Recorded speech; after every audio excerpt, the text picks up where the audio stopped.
You're listening to an archived Cabral Concept podcast. After listening to this show, check out the most up-to-date podcasts available at stephencabral.com/podcasts or search directly on iTunes. And now, welcome to the Cabral Concept, where board-certified naturopath and integrative health practitioner Dr. Stephen Cabral shares how he was diagnosed at the age of 17 with a life-altering illness and given no hope for recovery. It was only after studying and traveling all over the world did he discover how to combine ancient Ayurvedic healing practices with state-of-the-art naturopathic and functional medicine to fully rebalance the body and re-energize it with life. It's time to discover how to get well, lose weight, and finally feel alive again. And now, here's your host, Dr. Stephen Cabral. Every Thursday, I try to bring you a topic based on exercise or nutrition related to exercise. And oftentimes, we'll add in a few topics such as our Toxic Thursday from the book, The Rain Barrel Effect, of what you need to be aware of so that you can keep yourself and your family healthy. Well, today, I was going through some really obscure and advanced research. What I'm looking at right now in terms of exercise and health is I'm saying, what's different? What can we be doing that we haven't currently been doing in the last 20 years of kind of my research and my field of study?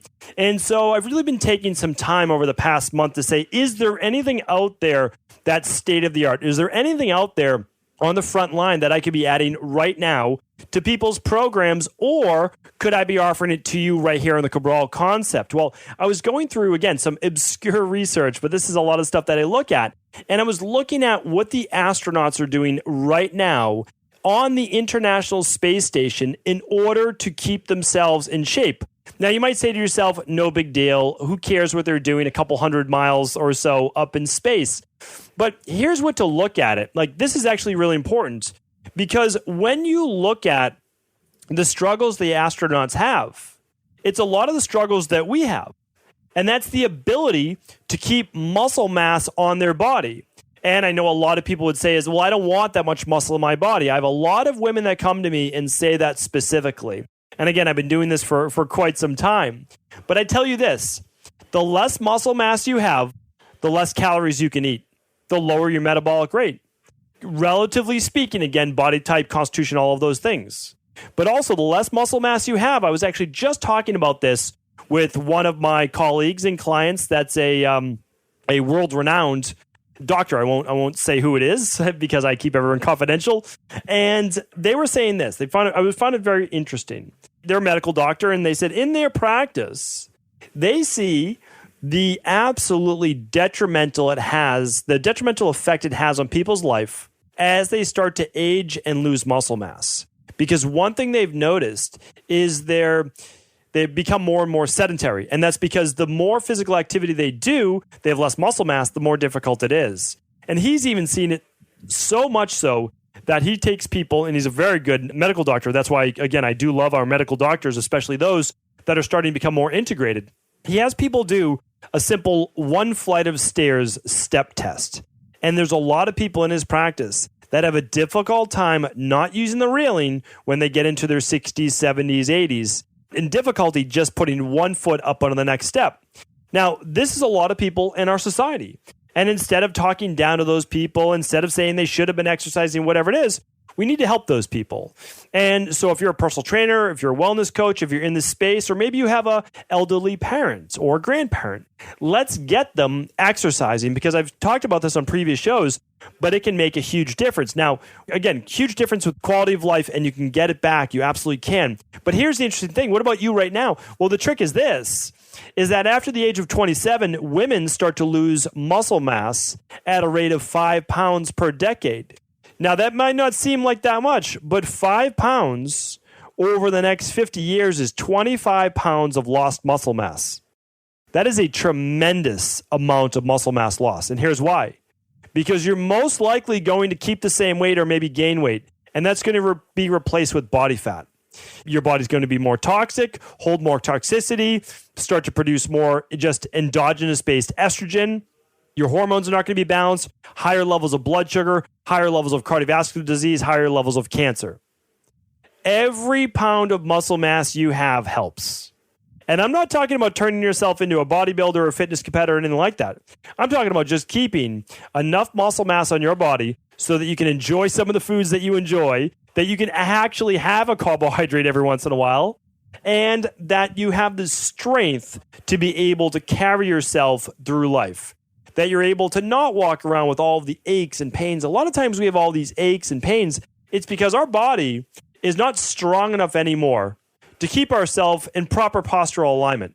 I know so many people with neck and shoulder pain and lower back pain because their hamstrings are tight and weak, their hip flexors are tight and weak, they have no ankle mobility, their core strength is gone from sitting in a chair all day, and their chest is tight, the SCM muscles in their neck are tight, so they're all hunched forward.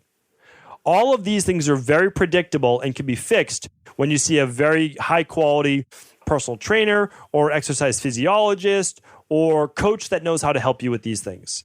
And they are worth their weight in gold, whatever the analogy that means right now. And the reason is this, that if you can get your body back into shape and pain-free, you don't have to worry about that anymore. You can go about the more important things of your life. And that pain right now is possibly putting you in a poor mood, and it's not making you want to be ambitious or have as much vitality. So it matters. But why this matters, why I'm talking about today, is because strength training is so overlooked. Again, it was this 20 years ago when I got into this, and 20 years later, people are still doing more cardio than they are doing resistance training. I'm not against cardio. And I'm certainly not about overdoing it right now with hardcore boot camps. Again, we always take things to extreme in our Western-based culture. Could we find a happy medium? Is it possible that we could do 2 to 3 days a week of strength training, resistance training, body weight, and then maybe some bands, maybe some kettlebells, maybe some TRX, maybe some cables, Kaiser-based units, anything, right? Anything that you desire. Why wouldn't we do that? Again, if you're worried about putting on too much muscle, trust me, there are a lot of people who wish they had that problem. Muscle does just not get, poured onto your body. It's not that easy. It takes proper nutrition. It takes the right hormones. It takes a lot of factors. So what I suggest is that you train, and you train with some good intensity. I'm going to take you through some of that today. But I always say this, I say this to all my clients, if at any point you see yourself starting to add too much muscle, we'll tone it back. We'll cut back. There's no problem at all. We can always do less. It will just come right back off your body because your body maintains or increases muscle mass when it's asked to. That means that your body has to be put under some type of physical demand in order to adapt and add muscle because it thinks that it's going to need to do that again in the future. It's a very smart principle created and talked about many, many years ago, and really, I would say, brought to the forefront by the Weider brothers, Joe Weider. And I believe it's Weider, not Weider. And it said this. It's called the specific adaptations to imposed demands, right? So your body will adapt if the demands are great enough. And this is what it takes, right? With whether it's bodybuilding or just getting ourselves in good shape. Most people I work with don't want to be a bodybuilder or fitness competitor. A couple do, but 99% don't. For every 99 people I work with, or every 100 people I work with, only one person wants to get into bodybuilder-based shape or fitness competitor-based shape or, model-based shape.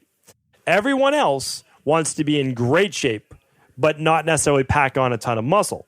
So believe me, we have experience with this, and I need you to understand that 2 to 3 days a week of resistance training is going to get you the results that you want. 3 days would be remarkable. Monday, Wednesday, Friday, Tuesday, Thursday, Saturday. Can you do more? Of course, but I would probably push that then towards interval training or some cardio. And I've talked about that on previous podcasts. The reason why I'm moving you in that direction is that when you do 3 days a week of resistance training, doing more for most people does not give you the exponential benefits. It gives you a little add-on, but not as much as 3 days a week. 2 days a week, it is more than double the results from doing 1 day a week. And the reason is actually very, very simple. You don't go another 6 days before doing a workout, right? You go 2 days or 3 days more and then do your workout. 3 days allows you not the same exponential benefit, but a huge benefit because now you can do a Monday, Wednesday, Friday, Tuesday, Thursday, Saturday, somewhere around there. And it gives your body proper time to recover. So really, I find it to be absolutely important. In the rain barrel effect, I give you my ideal workout week and how to add in some cardio, because it is important, and how to add in some interval training based on your level. And in the integrative health practitioner certification, I actually break it down who should be doing what. But today, suffice to say, we all need some of all of this. So what I want to do is get right into the actual workout, which I just believe can be applied for everyone. So, will I ever end up in, it's low Earth orbit is where the space station is. And what happens is gravity is not going to be as great. So you might say, oh, well, that'd be kind of fun. Well, the problem with not having gravity or very little gravity, there's going to be gravity, but it's going to be less, is that there's no resistance on your body. And if there's no resistance on your body, not to the same degree as we have here on Earth, well, then your muscles are going to start to atrophy. That just means they start to basically get weaker and shrink. That's it. So what they had to come up with was some type of exercise program, because you can't just bring dumbbells to the space station because they are going to not have the same type of gravity as well. So it's really not going to matter. So you can't do body weight, you can't do pull-ups, you can't use dumbbells. So interesting, very, very interesting, because what was happening was the astronauts were coming back and they were so deconditioned, they would oftentimes have to go into physical therapy. So what now they've created, and they actually started working on this in depth since 2012, because that's when I read the first research was being done. So they created something called the Advanced Resistance Exercise Device, ARED for short. And what they did was they added something they were calling Combined Operational Load-Bearing External Resistance, treadmill and ergometer training. Let me explain that. Here's what it is. What they were doing was taking a resistance-based device that was locked in place and would provide force on the human body. So the force could be up to an equivalent to 600 pounds. So obviously it had a lot of force behind it.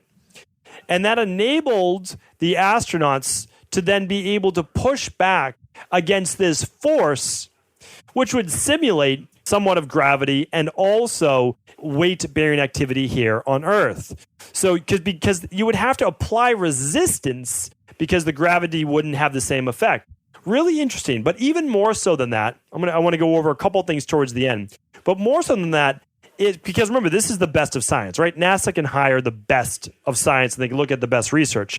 And I love the best research as well. So don't get me wrong. I love all of the Eastern-based practices. I love Ayurveda. It's like a second language to me. That doesn't sound as right. Let's call it a first language. It's something that I'm truly integrated into. But don't get me wrong. State-of-the-art research is something I look at every single day. And so when it comes to me, I said, okay, here's the device they created. And then I dug deeper. I said, what exercises? What is the astronaut-based workout? What's the space workout program? And here's what I found. This is the minimum exercises. This is what they had to do. Now, they could do more if they wanted to, but here's the program they gave them.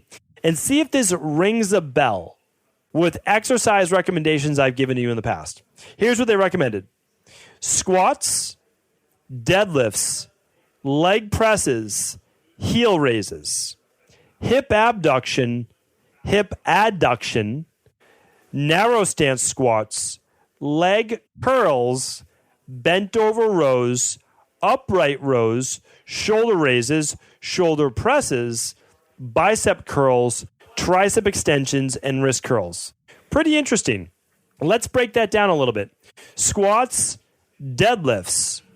Well, if you know, and you've gone back and listened to previous Training Thursdays, you know that those are part of my big 4 leg exercises. You have a squat, you have a deadlift, you have a lunge, and you have a step up. Well, interesting. If I was using the same device as well, and again, I've never used it, but I would love to be able to check it out, is this. I'd love to be able to check it out without actually going into space. So I'll stay right here on Earth. I'm okay with that. So if you look at it, though, lunges would be extremely challenging unless you're able to position yourself under the bar to do basically a split squat or split lunge. And a step up might be equally as challenging. But remember, I said this, that if you have a squat and you have a Romanian deadlift, you work all of the muscles in your legs. The squat would be more knee dominant, and your Romanian deadlift would be more hip dominant. What does that mean? Well, for a knee dominant exercise, such as the squat, you're getting more into the quads. Now, of course, you're working your glutes. Of course, you're working all the muscles in your legs, but more quad dominant, more knee dominant. When you move back towards the hips with a Romanian deadlift, and again, you can just go to YouTube and type in Romanian deadlift and see exactly what it is. But here's what you do. When you're doing a Romanian deadlift, probably the greatest, lower back, leg, hamstring developing exercise in the world, you're working your hamstrings and glutes and a little bit in the lower back. You have to be able to complete this exercise through life. And the reason is that this is what allows you to pick up luggage, to pick up grocery bags, to pick up your newspaper, to pick up your grandkids without you throwing out your back. If you don't keep these muscles strong, you're going to end up with knee pain, you're going to end up with lower back pain and tight hamstrings. I can't recommend it enough, so I like that. Would I recommend a leg press? Not really. Puts the body in what's called more of a compromised position for the lower back. It puts you in what's called a posterior pelvic tilt. Okay, that means there's going to be a little bit of rounding on the lower back. Now, maybe they changed it in a way where the weight wasn't coming down directly on top of you. Maybe it was a little bit more horizontal. Regardless, not my favorite exercise, but I get it and I understand why it's in there. It's not a terrible exercise. You just have to be really careful about lower back. That's it. And of course, I'm sure they're trained in this. Heel raises. Well, heel raises, what are they doing? They're working their calf muscles. I'm sure it's probably something like what's called a donkey calf raise, right? So why would they do that? Well, this actually has a bunch of beneficial purposes. It works the lower leg muscles and strengthens the ankles. Again, you're not walking in space. Like, you need these things. I'll teach you about the treadmill in just a moment. But by doing these calf raises, it actually gets them to move the lymphatic system and pump the blood back up to their heart at a better degree. So I like that exercise. Something I wouldn't typically recommend here on Earth, but not against it for astronauts. All right, the other one, hip abduction, hip adduction, leg curls. I get it. I understand why they're recommending those specific exercises, and it's because they're single joint exercises meant to keep the joint strong as well. Now, again, would I recommend those for someone here on Earth? Not really. Not necessarily needed at all. I'd rather have them doing lunges and step-ups, lateral, transverse plane, all of those. But space, again, I get it. This is more of just an overall well-rounded program. But I like that they added in the narrow stance squats. Just changes that leg location of going about, a little closer than hip width, more of that maybe 6 inches apart with the feet, versus a shoulder width or slightly wider. It will change a little bit the hip adductors and abductors, just the inner and out of the thigh of how they're worked, as well as it's going to work on balance to a greater degree. So I like that. No problems there. Upright rows, shoulder raises, shoulder presses, bent over rows. I like all of these. They make total sense to me. Upright row can be a little compromising sometimes for that. It's called the shoulder joint or the glenohumeral joint or the anterior deltoids. But I still like it. I'm not against it. It's going to be a controlled motion. So I'm good with that. I think the research may have just left out a chest press because they're doing bent over rows. Great exercise for the posture. Great exercise for the back to make sure that people aren't atrophying. But typically there would be some type of chest press in here as well. I think this was just an oversight on the article and the research that I read about. So bicep curls, tricep extensions, wrist curls, no problem, right? So what are you doing? Well, you're keeping the elbow joint and muscles attached to it strong. Same with the wrist. So again, I get all of these. I like them. I understand them. What's the takeaway for you for resistance training? The takeaway is this. No wasted movements. No wasted movements. They are doing, for the most part, major movers. Squats, deadlifts, rows, raises, presses, and even the bicep curls and tricep extensions. They're probably not fancy. They're most likely as much weight as you can do with good form, pressing down or curling up, so that they target the muscles and the joint and the connective tissue, ligaments, tendons, to keep them strong the whole way. So no wasted movements. If you're wasting 5 to 10 minutes in your workout trying to balance on a Bosu, not that I'm totally against that, but it's a wasted movement for the most part. Again, if you're working on proprioception with your client, if you're working on standing on one leg because they're rehabbing from an ankle-based injury, or, I totally understand it. I get it. I understand it. But for your average person, we need to make sure that we are tackling the fundamentals and they're working on that day in and day out, especially if you're only training 2 days a week. If you're training 5 days a week, trust me, you can do, and I would recommend it, all the different fun exercise you want, because you deserve it. You're there 5 times a week.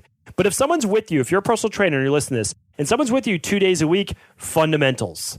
You need to boost their metabolism and work on compound exercises. And if you have them doing a one-arm curl with one arm, standing on a Bosu, and doing a shoulder press with the other arm, it is a waste of your client's time and your time. If they're only there 2 days a week with you, it has to be focused on what is best for them. And that's the truth, because the truth is that they're most likely they're inquiring about your services in order to get results. They will get a tremendous amount of results from great nutrition, balancing their body and their hormones, combining the overnight intermittent fast, 7 to 7, or however they want to do it, and then focusing on fundamental lifts, the squat, the deadlift, the lunge, the step up, the press, the pull, and some type of chop. You do that, you can almost assure yourself you're giving them the best program for them, again, based on their body. So I want everybody just to take that as a big takeaway, because when I look at NASA and I look at the space program and I look at the billions of dollars, whether you believe in it or not, like whether you believe that we should be spending that much money, that's a totally different story. I don't even know where I stand on that, but I just know that there's a lot of back and forth on that. But what I can tell you is this: they're well funded. So what I mean by it is, if you're that well funded, you can pay for a lot of the best research on what's best. You're seeing it right here. Compound movements keep people with the most amount of muscle mass on their body so they don't atrophy and keep their metabolism up. You can do that in your own life right here on Earth. And this next part is this: cardio. Love this. Like, again, I'm telling you right now, I truly believe I am unbiased in terms of nutrition, unbiased in terms of exercise, unbiased in terms of labs, because I don't care who's right. I don't care. My practice is not built on a philosophy that I manufactured, right? It's built upon me going back, reading 3,000 plus books, studying all over the world, and understanding that not only did I not have the answers, even just 13 years ago, is that I can't be so naive to this day to believe that I've already learned it all. That would be very short-sighted on my part, but something I see a lot of in this industry. When practitioners, doctors, trainers, therapists get to a certain level, they stop reading. They stop going to seminars. They stop taking certifications. They stop doing all of the things that got them to where they are, because the information out there is unlimited. You don't need to believe in all of it, but it's good to see what's out there, and then it's good to also know what works in the real world. So for me, again, I just want you to know the information I bring you is unbiased as it can be, because I'll change. I will change nutrition. I will change exercise. I'll change whatever I need to do if there is a better way to do it. But I'll tell you right now, everything I'm recommending is based on nothing fad. There would be no fad in there at all. It has to match up with state of the art, but it has to also pass the 6,000-year-old test. Did they do this? Would they ever recommend this back in traditional Chinese medicine, Ayurvedic times? Because keep in mind, they were around for thousands of years. And again, you could go back, well, they were around for 10,000 years. I agree with that. But there were certain evolutions happening. But I can tell you for sure, since at least 12,000 AD, we know that humans were living, not 12,000 AD, 12,000 BC, we know for sure that people were living as they're essentially living today. There was farming, there was agriculture. There's a lot of data based on that. So what I'm saying is that when I've recommended for the past well over a decade, all the fundamentals, you see it coming true with all of the state-of-the-art research as well. So always think about that. So if you're doing a program right now, exercise-wise or nutrition-wise, that really just came out the last year or two, ask yourself, am I the guinea pig for this? Do I want to be the guinea pig for it? That's what I ask myself, and I would never want any of my clients or anyone in my community, which includes you, to be part of that. So let's move on, though. What they're recommending, because they created a special treadmill as well. And the ergometer is simply a bike you can sit on where you're only cranking your arms in a circle. And you can look that up. It's called ergometer, E-R-G-O-M-E-T-E-R. And what is that? It was used to be at certain health facilities a while back. We used to use an ergometer as an amazing interval. Clients could just sit right down and we could just have them crank with their upper body. Great one. But the treadmill. So getting back to the workout, here's what they did. I love this. Again, like totally in line with what I recommend. But I would bring it to you if it differed. I really would. They're doing about 75% max for 30 minutes for their aerobic workout. I love it. That's where I recommend. Somewhere between 60% and 75%. So they're on the higher end of that range. Now, keep in mind, astronauts are pretty much physical specimens. They're in great shape. They need to pass certain physical tests before they become an astronaut.